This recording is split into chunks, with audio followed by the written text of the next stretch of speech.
जय श्री राम। इस समय दो कथावाचकों को लेकर के तमाम चर्चाएं हो रही हैं।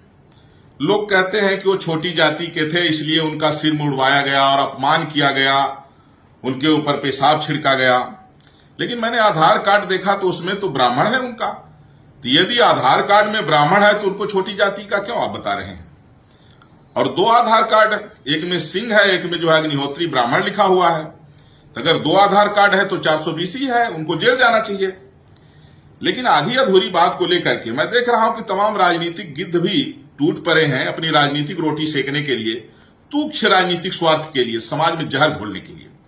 और नेहा सिंह राठौर जैसे जो पाकिस्तान की एजेंट है, नेहा सिंह राठौर पाकिस्तान की एजेंट है और सनातनियों को तोड़ने के लिए आपस में जो है जहर घोलने का ये काम करती रहती है। तो यह भी कुतिया जो है भौंक रही है। अब देखिए, अगर ये छोटी जाति के थे तो ये इनका आधार कार्ड में ब्राह्मण क्यों है? और अगर ब्राह्मण है तो इनको छोटी जाति का क्यों कहा जा रहा है? और अगर ये दो आधार कार्ड बनवाए थे तो इनका सपोर्ट क्यों लोग कर रहे हैं? तब तो इनको जेल जाना चाहिए, अपराधी है। अच्छा, कुछ लोगों का कहना है जातिगत भेदभाव। ऐसी कोई बात नहीं है। देखिए, जातिगत भेदभाव की बात नहीं है। और जातिगत भेदभाव तो संविधान में है।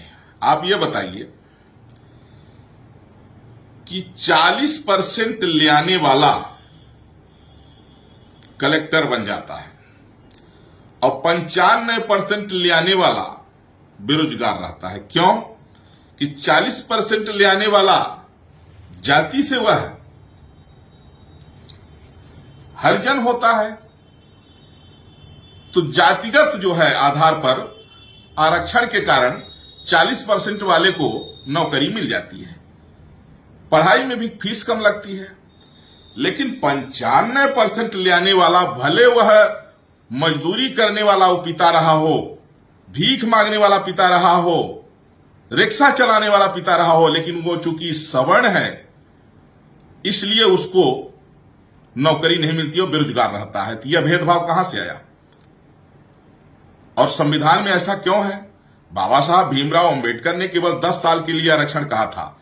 इसके बाद यदि आरक्षण है तो इसका मतलब है कि समाज को तोड़ने के लिए है, समाज को, देश को जो है नीचे पहुंचाने के लिए है।